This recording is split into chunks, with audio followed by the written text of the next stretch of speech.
붉은 용이 여인을 핍박함, 이런 제목으로 오늘 저녁에 말씀을 선포하고자 합니다. 제목을 한번 따라서 봅시다. 붉은 용이 여자를 핍박함.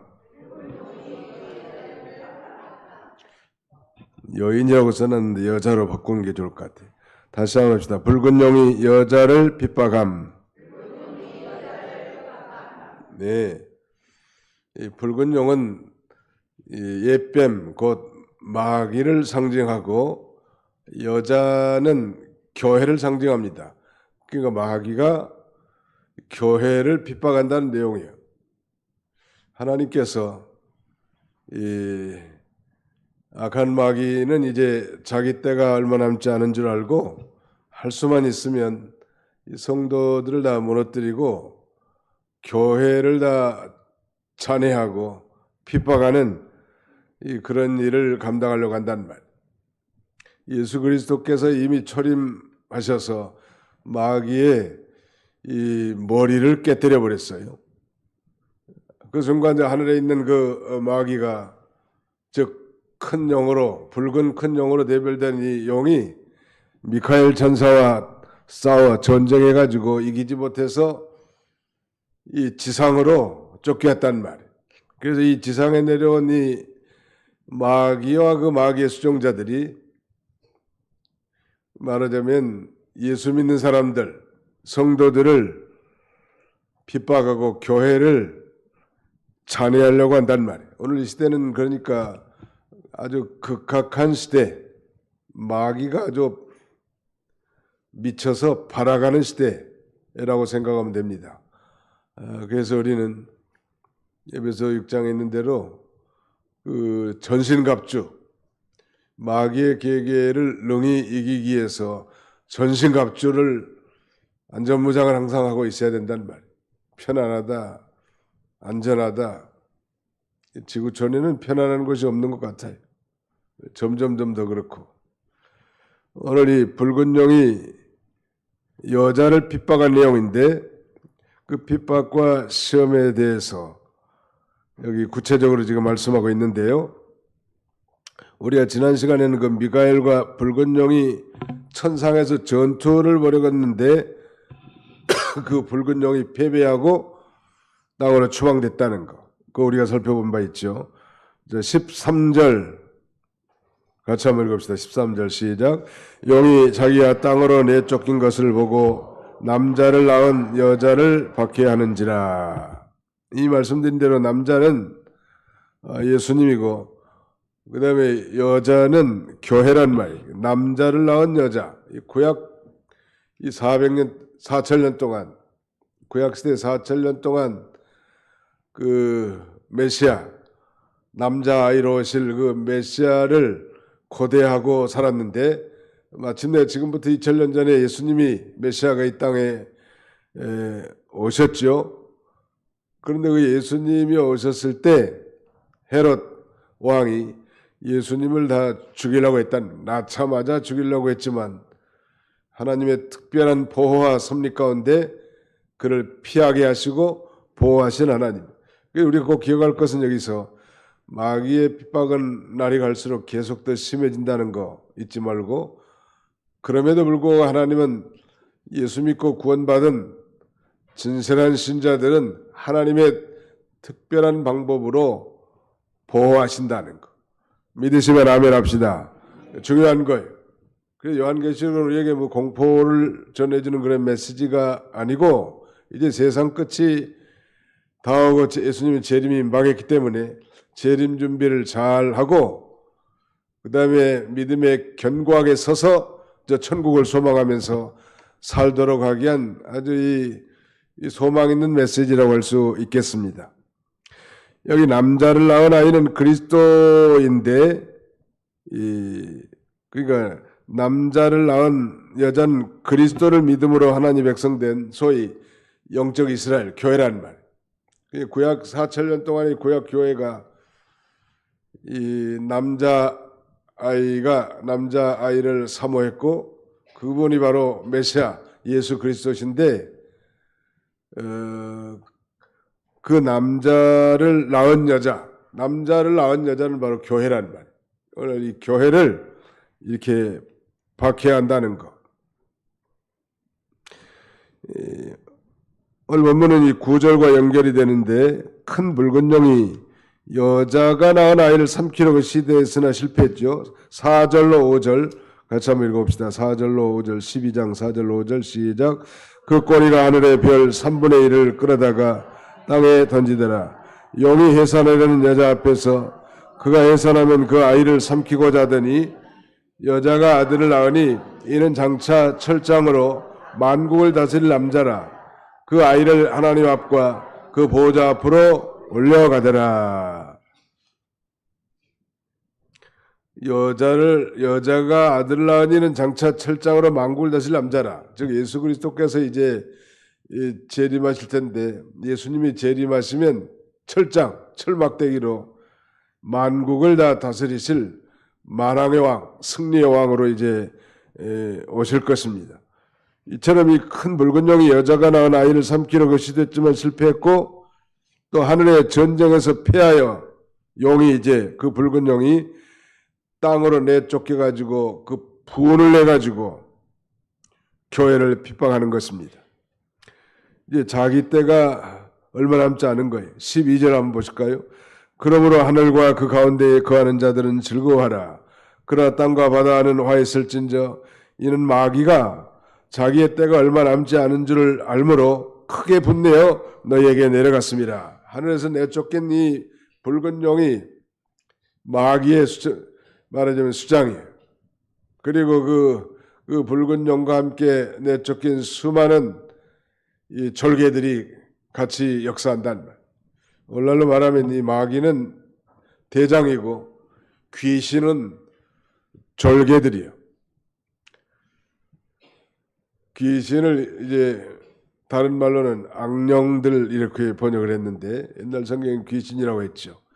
그러니까 이 점쟁이들, 우상 섬기는 사람들은 그 악령의 힘을 받아서 점도 치고 자신의 일을 감당하는 거예요. 우리는 성령의 권능을 힘입어서 이 믿음의 길을 걸어가게 됩니다. 중요한 것은 마귀가 이제 자기 때가 얼마 남지 않았단 말이에요. 예수님이 재림하시면 모든 마귀들은 다 무저갱에다 다 가두고 이 땅은 천년 동안 평화의 나라, 예수님이 왕이신 나라, 이 세상에는 지금 뭐 한 200 몇십 개의 나라들이 존재하고 정권들이 존재하지만 이제 예수님이 재림하셔서 이루어질 이 천년왕국은 예수님 한 분이 왕으로 통치하시고 그 다음에는 한 나라, 한 주권 국가가 생긴다. 우리는 그럼 뭔가 예수 믿는 사람들도 예수님과 함께 왕노릇 할 것이라고 성경은 그렇게 우리에게 가르치고 있습니다. 14절 그 여자가 큰 독수리의 두 날개를 받아 광야 자기 곳으로 날아가 거기서 그 뱀의 낯을 피하여 한 때와 두 때와 반 때를 양육받으매. 이 마귀가 이 바라가는 이스라엘 시대에 이 남자나 여자를 붉은 용이 핍박하니까 그 여자 교회가 큰 독수리의 두 날개를 받아서 광야 자기 곳으로 날아가 거기서 그 뱀의 낯을 피해서 한 때와 두 때 반 때를 양육받는다 라고 이렇게 말씀합니다. 하나님은 당신의 교회를 이 목자로서 양육해 나가시는 거예요. 그런데 그 여자는 말씀드린 대로 교회란 말이에요. 교회가 큰 독수리의 두 날개를 받아서 광야로 날아갔다. 이 광야로 피신을 시켜서 연단시키고 보호하시는 하나님이. 이건 마치 우리가 이스라엘 백성들이 애굽에서 430년 동안 종살이하지 않았습니까? 종살이한 이스라엘 백성들을 하나님께서 모세를 세워서 10가지 재앙을 베푸시고 홍해를 건너 이제 소위 광야 40년 길을 걷게 했습니다. 왜 하나님이 광야 길을 걷게 했을까? 물론 결론은 하나님이 자기 백성을 연단하기 위한 것입니다. 근데 이 광야라고 하는 건 이 낮에는 뭐 뜨겁게 장렬한 햇빛 때문에 열사병으로 살 수 없고, 또 밤에는 아주 차가운 냉기가 흐르기 때문에 살 수가 없는 거예요. 또 광야는 먹을 게 없죠. 그리고 무서운 날 들짐승들이 들끓는 그런 것이, 전갈이 있고 불뱀이 솟아나는 것이 광야예요. 그런데 왜 하나님께서는 자기 백성들을 애굽에서 건져서 이 광야로 내던져낸단 말이에요. 한마디로 요약한다면 하나님만 의지하는 친백성으로 삼으시려고 하는 거예요. 하나님께서는 하나님만 의지하는 사람으로 삼으시려고 하는 거예요. 언제나. 오늘 우리 21세기를 사는 우리 그리스도인들이 다 하나님만 의지하고 사는가? 아이고 목사님, 돈도 있어야 살지요. 돈을 의지하고 사는가? 돈은 하나의 수단으로 적절하게 사용하는 것은 옳은 일이지만 의지의 대상은 아니에요. 이 신명기 8장에 보면 이스라엘 백성들로 하여금 광야길을 걷게 하신 이유가 너를 낮추시며 시험하사 마침내 내게 복을 주려 하심이라. 또 그 광야에서 만나를 먹인 것은 사람이 떡으로만 살 것이 아니요 하나님의 입에서 나오는 모든 말씀으로 살 것이니라 라고 말씀하셨죠. 이 광야로 하나님이 내보내서 그 이스라엘 민족의 공동체를 거기서 양육하고 훈련시킨 것처럼 오늘 이 시대에 이 하늘에서 내쫓긴 이 용이 여자를 핍박하는데, 즉 교회를 핍박하는데 우리 교회는 어디로 도망가야 되는가? 광야로 도망가는 광야. 즉 하나님만 의지하는 곳. 뭐 미국이 안전하다, 뭐 러시아가 안전하다, 뭐 아니면 뉴질랜드가 안전하다고 뭐 그리 피신 간 사람이 있다는데 지구촌에는 안전한 것이 없어요.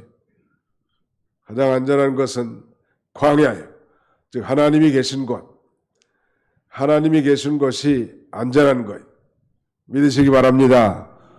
거기 가서 한때와 두때와 반때 동안 양육시키겠다고 했는데 이 한때, 두때, 반때라는 것은 그 3년 반을 가리키는 거예요.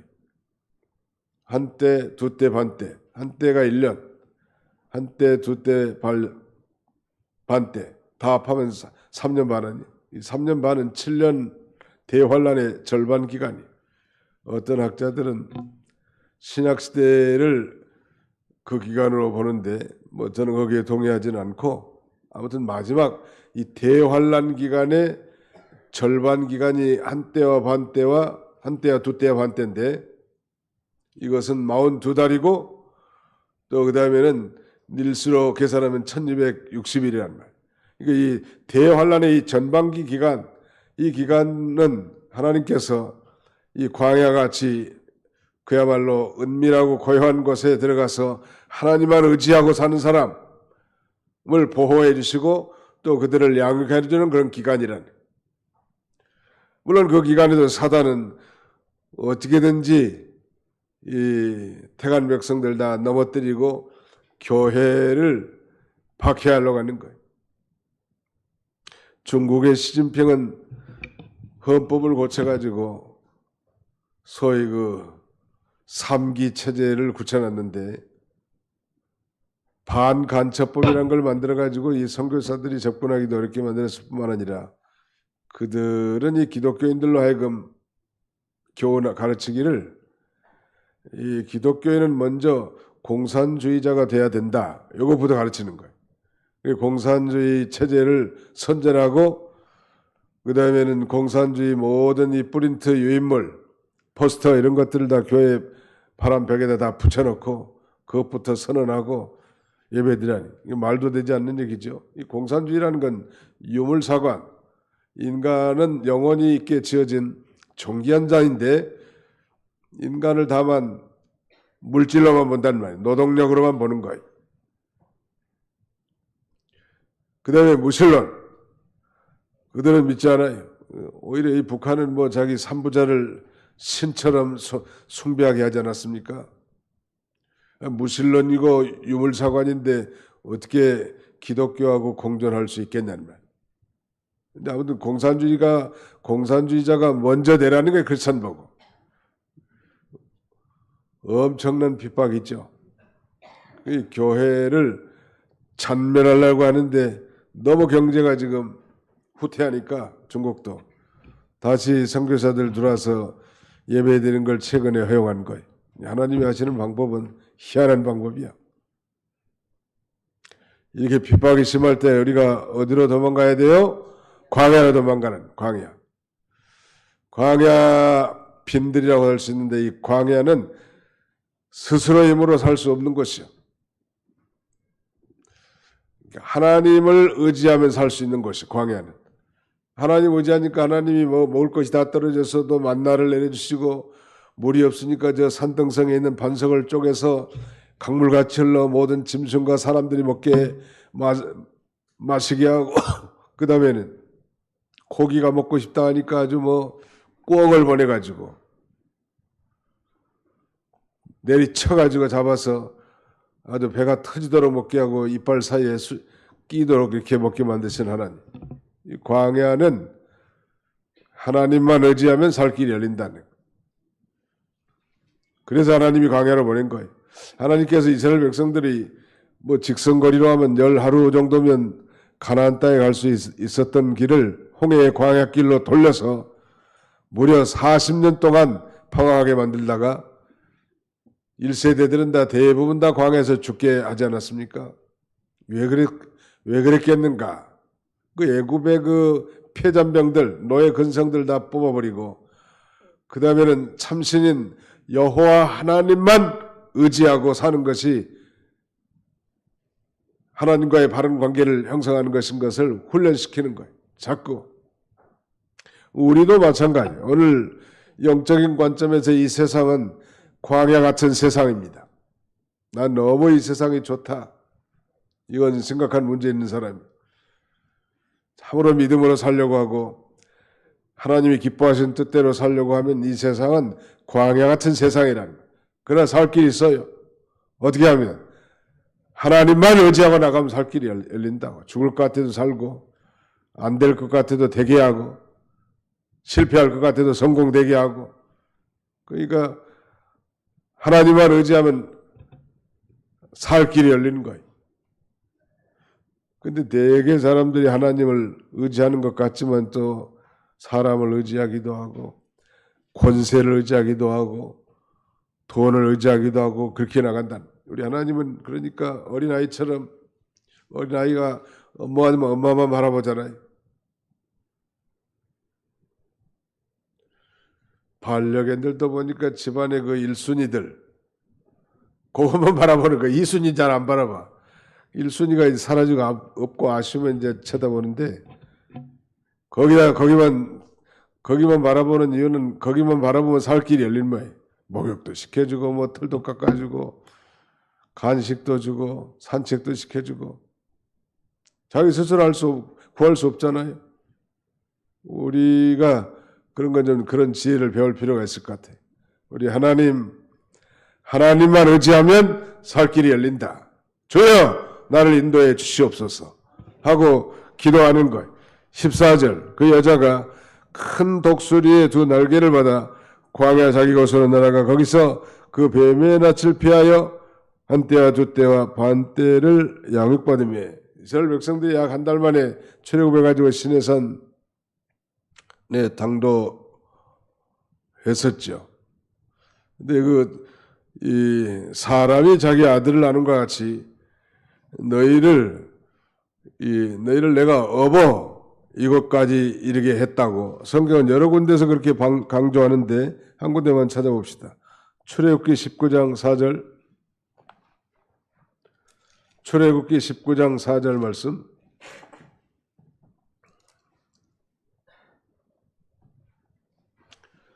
출애굽기 19장 4절을 같이 한번 읽어보겠습니다. 시작. 내가 애굽 사람에게 어떻게 행하였음과 내가 어떻게 독수리 날개로 너희를 업어 내게로 인도하였음을 너희가 보았느니라. 하나님께서 독수리 날개로 업었다는 그 성경에 이런 걸 의인법이라고 하는데 뭐 안고 안다 없다 이런 것은 사랑의 다른 표현이에요. 하나님 우리를 사랑하셔서 여기까지 인도해 주신 것을 믿는 거 그게 좀 신앙이란 말. 또 독수리는 하나님의 보호와 능력, 인도하심을 상징하기도 합니다. 우리의 자라는 오직 여호와를 앙망하는 자는 새 힘을 얻으리니 독수리가 날개치며 올라감 같을 것이요 다른 박질하 해도 곤비하지 아니하겠고 걸어가도 피곤하지 아니하리로다 라고 말씀했죠. 그 다음에는 이 한때와 두때와 반때 말씀드렸는데 이미 다 합하면 세때 반, 곧 3년 반인데 그건 7년의 절반인데 이것은 7년 대환란의 절반 기간이라는 말이에요. 이 기간 동안 사단은 교회를 잔해하고 성도를 박해하는 그런 기간이지만 하나님께서는 이 광야로 피한한 그래서 하나님만 의지하는 자기 백성들을 거기서 보호하시고 거기서 양육하시는 하나님이심을 우리에게 교훈해 줍니다.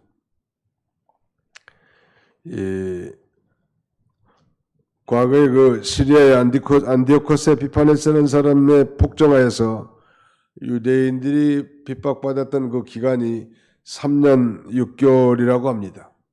물론 그건 역사적인 실제 기간이지만 성경의 7년 대환란은 상징수예요.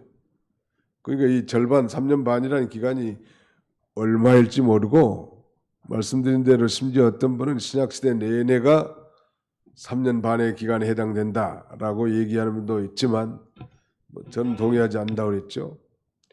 아마 이건 이 칠수라는 건 만수인데 하나님의 예정한 기간, 이 7년 대환란의 전반기 기간인데 이 기간에 이렇게 교회를 찬해하려고 한다는 것.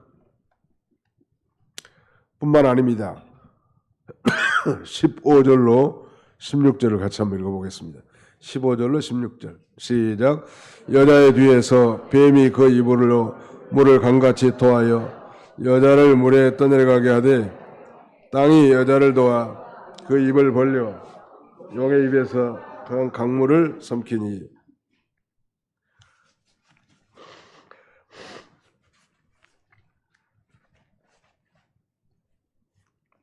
이 물을 강같이 토한다는 것은 홍수 같은 것을 의미하는데 심판과 환란을 표현할 때 이렇게 많이 사용하고 있습니다. 이 말하자면 그럼 물이라는 게 뭘까? 물. 우리 그 요한복음 4장에 보면 이 물을 마시는 자마다 다시 목마르니와 내가 주는 물은 그 속에서 영생하도록 솟아나는 샘물이 되리라.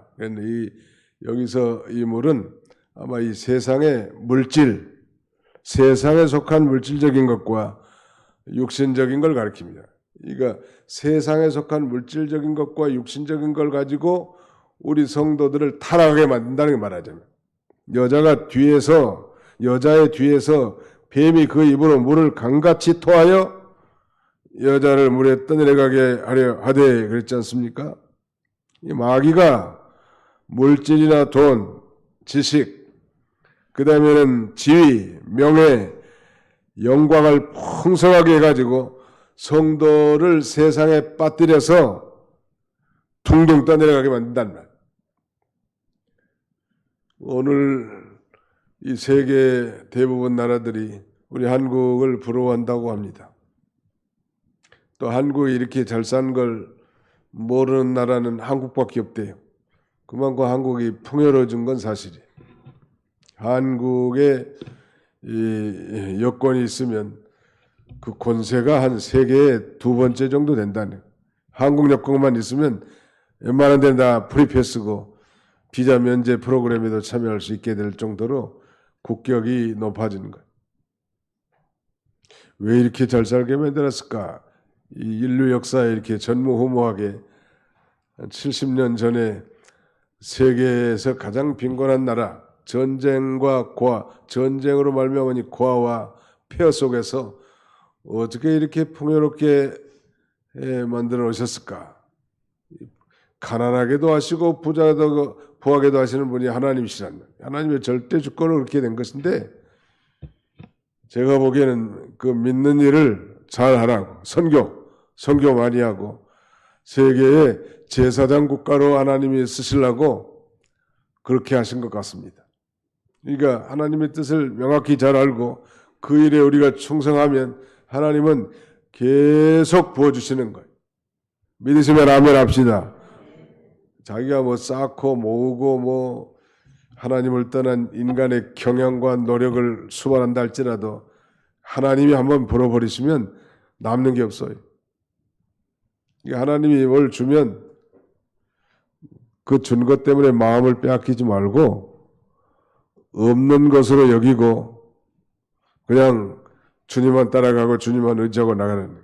옛날 이병기 목사님은 그 산에서 사경회 때 누가 뭐 하나님 뭘 하나 주면은 뒤에다 놓으라는 거예요. 뒤에. 그리고 자기는 주님만 바라보고 따라가고. 그러니까 아무리 재물이 많고 대단한 것이 많아도 없는 것처럼 여기고 주님만 따라가는 거예요. 그것이 우리 인생의 전부가 아니니까. 우리 인생의 전부는 하나님이에요. 하나님의 바짓가랑이만 물고 늘어지면 인생은 살 길이 열린다. 하나님만 의지하고 하나님만 바라보고 나가는, 아무리 무슨 뭐 직급이 높아지고 뭐 사업이 번창하고 돈이 많아지고 자녀들이 출세하고 환경이 좋아졌어도 그런 것에 흘러 두둥실 떠내려가지 말고 오히려 가난한 심정으로 하나님을 가까이 하여 하나님을 의지해 나가는 것이 중요합니다. 지금 마귀가 지금 그렇게 한다고 하지 않았습니까? 마귀가 물질이나 돈이나 지식이나 지위나 명예나 영광을 풍성하게 해서 성도들 그 세상에 빠뜨려 가지고 떠내려가게 만든단 말이에요. 떠내려가면 안 되겠죠? 떠내려간다는 얘기는 벌써 심령이 죽었다는 얘기예요. 영적으로는. 여러분 되게 그 산 고기는요 물을 거슬러 올라가요. 그리고 거기에 죽은 고기는 둥둥 떠내려가는 거예요. 이 세상이 마귀가 두 가지 방법으로 성도들을 핍박하는데, 하나는 이렇게 엄청난 걸 풍성하게 만들어가지고 거기에 떠내려가 만드는 방법이 한 가지 있고, 다른 하나는 핍박과 박해를 통해서 성도를 이 믿음에서 떨어져 나가게 하는 거예요. 근데 후자는 오히려 이 마귀가 다 실패한 거예요. 마귀는 예수님을 십자가에 못 박아가지고 자기들이 대성공을 거둔 줄 알았지만 역전의 명수 하나님께서는 예수 그리스도의 십자가 죽으심을 통하여 인류를 죄에서 구원할 구속을 성취해 놓으셨단 말이에요. 마귀 녀석은 언제나 뒷북만 치고 다니는 거예요. 뒷북. 승리는 성도가 궁극적인 승리예요. 사실 우리가 설령 믿음을 지키다가 순교를 당해서 육신의 목숨이 죽었다 하더라도 우리는 죽지 않는 영원한 생명을 이미 얻은 자들이기 때문에 마귀가 이길 수가 없는 존재들이에요. 의인은 7번 넘어져도 8번째 일어나게 하신 것처럼, 예수님이 승리한 것처럼 우리도 반드시 승리할 줄 믿고, 우리가 이 전신갑주, 믿음의 방패, 그 다음에는 의의 흉배, 구원의 투구, 그 다음에는 평화의 발의 신, 그 다음에는 성령의 검, 거기다가 깊은 기도를 통해서 무장하고 나가면 뭐든 마귀가 꼼짝 못해. 마귀는 엄청난 위협을 하지만 뒤끝이 약하고 믿음으로 견고하게 서면 사라져 나간다는 말. 그걸 언제나 아주 무시무시하게 달려드는 거예요. 마귀 운동은 무시무시해 사람을 겁나게 만들고, 그리고 거기에 두려워하지 말고 믿음에 견고하게 서서 승리해 나가야 된단 말이에요. 여자의 뒤에서 뱀이 그 입으로 물을 강같이 토하여 여자를 물에 떠내려가게 하되 땅이 여자를 도와 그 입을 벌려 용의 입에서 토한 강물을 삼키니 놀라운 일은 그 뒷부분 땅이 여자를 도와 그 입을 벌려 용의 입에서 토한 강물을 삼켰다 그랬습니다.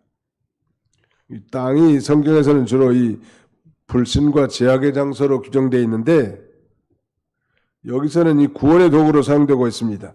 땅이 물을 삼킨 것은 하나님의 은혜와 권능의 역사로 물이 미치지 못하도록 만들어준다는 말. 그러니까 마귀가 교회를 엄청나게 핍박하고 박해한다 할지라도 하나님께서는 기적적인 방법으로 보호해 줄 것을 우리에게 암시해 주는 것.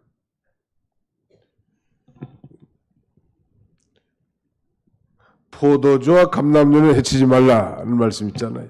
세상이 앞으로 대심판이 오겠지만 물과 성령으로 거듭난 참된 신자들, 그 이마나 손등에 이 표를 받지 않는 자들, 하나님께서 반드시 보호해 줄 것을 우리에게 가르쳐 줍니다. 애굽의 군대들이 출애굽한 이스라엘 백성을 추격할 때 하나님께서 그 구원의 능력으로 이스라엘을 보여주신 것처럼 하나님은 성도를 해하고자 하는 이 사탄의 수많은 계계에서 우리를 보호해 주시고 우리를 인도해 주신다는, 약한 자가 만지지도 못하도록 하나님이 지키시고 보호하신다는. 마지막 절 17절 같이 한번 읽어봅시다. 요한계시록 제12장 17절입니다. 시작. 영이 여자에게 분노하여 돌아가서 그 여자의 남은 자손 곧 하나님의 계명을 지키며 예수의 증거를 가진 자들과 더불어 싸우려고 바다 모래 위에 서 있더라. 아니, 땅이 여자를 도와서 그 입을 벌려서 용의 입에서 던 강물을 또 삼켜버리니까 용이 여자에게 분노하여 돌아가서 그 여자의 남은 자손 곧 하나님의 계명을 지키며 예수의 증거를 가진 자들과 더불어 싸우려고 바다 모래 위에 섰더라. 마귀도 끈질기잖아요. 마귀의 별명이 끈질기였어요. 러시아 말로. 무서운 얘기지만 아무튼 그만큼 마귀의 계계가 한 번, 두 번 하는 게 아니라 그런 마귀를 이기는 방법, 어떻게 하면 마귀를 이길 수 있을까? 베드로전서 5장에 보면 마귀를 이길 방법이 있는데 모든 염려를 다 주께 맡기라는, 되게 다 염려하다가 마귀에게 넘어가잖아요. 그 다음에는 믿음을 굳게 해서 그 마귀를 대적해야 합니다. 믿음의 핵심은 하나님의 말씀이에요. 그래서 하나님의 말씀을 잘 배워서 생명처럼 여기는 그 말씀이 마귀를 대적할 수 있습니다. 그다음 세 번째는 고난을 각오해야 합니다. 염려는 주께 다 맡기라는 말. 맡긴다는 것은 책임 회피가 아니고 하나님이 잘 되게 해줄 줄을 믿고 그 다음에는 기도하고 자기 일만 최선을 다해서 하면 됩니다. 너 염려를 주께 다 맡겨버려라 말씀하시지 않았습니까?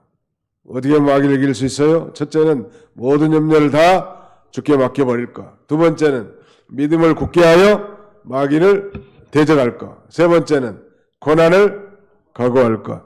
마귀는 우리의 육신의 생명을 앗아갈 수 있지만, 우리를 죽일 수는 있지만 살아있는 영의 생명, 영원한 생명을 없이할 수는 없습니다. 그러므로 우리가 이 육신의 목숨만 할 그런 마귀의 위협에 굴하지 말고 그 몸과 영혼을 동시에 다 지옥에 던져버릴 살아계신 하나님을 두려워하라는 말. 오늘 이 붉은 용이 여인을 핍박한 거, 바로 이 붉은 용이라는 건 마귀 사탄을 가리킨다고 했죠. 옛뱀, 저 에덴 동산에서 아담과 하와를 꼬여서 죄짓게 하고 인류를 저주 가운데 빠뜨렸던 그 녀석이 바로 옛뱀이고 붉은 용이요. 근데 여기 아주 예수님 재림할 때까지 끈질기게 아무튼 이 갖은 계기와 방법을 가지고 수단을 써서 우리를 넘어뜨리려고 한다는 거예요. 옛날에 김현보 목사님은 참신자가 하루에 3번 정도 마귀에게 넘어가도 그건 괜찮은 거라고 얘기했다고 합니다. 그런 거 보면 우리가 하루 일생을 살면서 여러 번 넘어진다는 거예요. 24시간 안에. 모든 염려를 다 주께 맡겨버리라는 말. 그 다음에는 믿음을 굳게 하여 저를 대적하라는, 마귀를 대적하라. 믿음을 굳게 해야 돼. 그리고 고난을 각오하라는. 고난 없는 우리 믿음의 선진들 없었어요. 우리 모든 믿음의 선진들이 다 그 고난의 길을 걸어갔습니다. 예수님이 그 길을 걸어가셨고 당연히 우리도 그 길을 걸어갈 그런 존재라는 거예요. 붉은 영이 여인을 핍박한 영인데 결론적 교훈은 우리는 이 사탄과 악령들의 존재를 알고 조심하라는 것. 우리 눈에 좀 보이면 참 좋겠는데 사탄과 마귀는 우리 눈에 보이지 않지만 존재하는 영이란 말, 영적 실체예요. 근데 그 마귀란 녀석이 영적 실체라고 했는데 그 영이 이제 이 불순종하는 아들들 가운데 역사하는 영이라고 했는데 특별히 불순종한 사람들 마음속에 쑥 들어가가지고 그 사람의 인격을 지배해서 마귀의 수종자 노릇하고 마귀의 말을 하게 하고 마귀의 행동을 하게 하는 거예요. 깨어있는 사람들 알아요. 이게 마귀의 말인지 성령의 음성인지. 아, 마귀 말이구나 저 사람. 마귀적 행동이구나 저분. 그 알고 경계하라는 거예요. 조심하라는 거예요. 오늘 이 시대는 그야말로 이 최후의 종말이 점점 가까워지고 있는 것 같습니다. 이 하마스라고 하는 팔레스틴 이 집단들이 지금 이스라엘의 전쟁을 선포하고 죽은 사람이 한 1,500명 이상 된대 지금. 납치해 간 사람도 꽤 되고 부상당한 사람도 얼마나 많게 몇천 명 될 거라. 이 전쟁이 어떻게 끝날는지는 알 수는 없지만 이스라엘은 하나님의 그 시간표의 이 기준을 말해주는 이 우리의 관심 지역이에요. 어떤 학자에 의하면은 앞으로 러시아와 그 다음에는 이란 그리고 터키가 연합해 가지고 이 이스라엘 예루살렘을 공격할 것이다. 그렇게 주장한 사람이 있는데 뭐 개연성은 충분히 있지만 뭐 확실하는 건 아니에요. 아무튼 이스라엘이 이제 공격을 받아서 예루살렘 성전에 그 침략자들이 안디오코스의 에피파네스 같은 사람이 앉아가지고 멸망에 가져간 것이 거룩한 것에 서게 될 그런 날이 올 건데 그 날이 올수록 점점점 이 사탄은 발악을 한다는 거예요. 최후의 발악. 거기에 동조해서 춤추면 안 되겠죠. 깨어서 이 마귀의 계계를 바로 분별하고 이 거룩한 길을 믿음으로 승리하는 그런 저와 여러분들이 다 되시기를 축원합니다.